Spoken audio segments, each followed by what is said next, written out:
subject of SCHIP, the Children's Health Insurance Plan. This legislation that passed out of this Congress in the 90s, that emerged from, emerged from the Clinton administration, and was intensely debated in the state legislature where I was at the time, where we adopted a plan built off of that we called Hawkeye.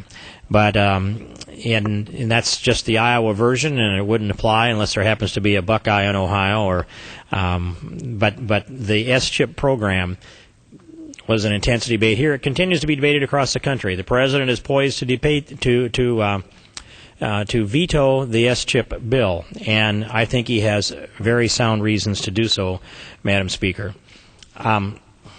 First of all, the idea that we would increase the health insurance coverage for families that are making 3 or 4 times the rate of poverty defeats the very concept of the idea of SCHIP. And that is that we wanted to provide, and it was Congress's intent to provide, health insurance for those children in families that were not so well-to-do, that didn't quite qualify for Medicaid coverage.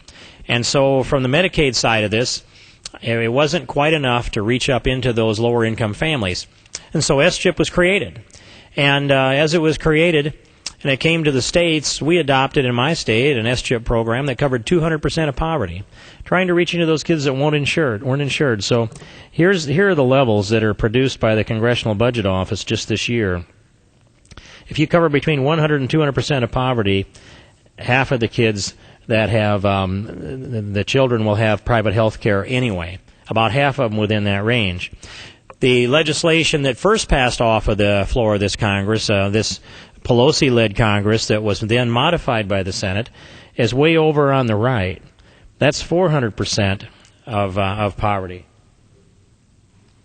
That shows that when you offer insurance when you offer subsidized health insurance to that level, at 400% of poverty, you're going to get 95% of the kids that were insured that will roll off of that health insurance and onto the government program.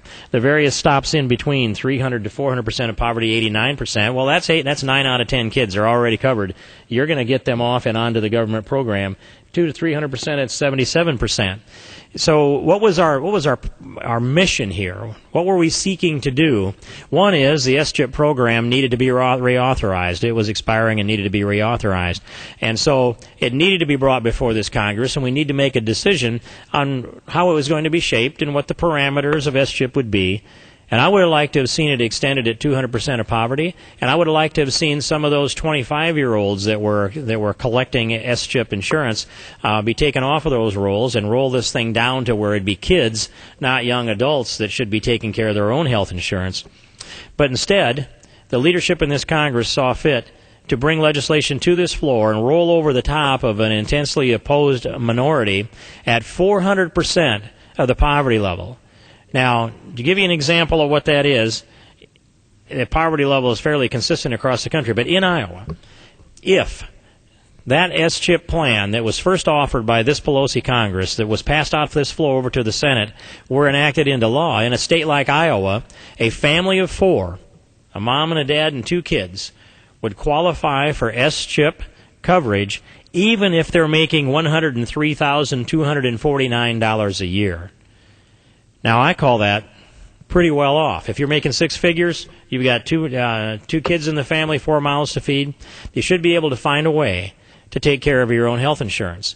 Likely, that's going to be available in the workplace. At least 75% of those jobs do provide health insurance for the employees.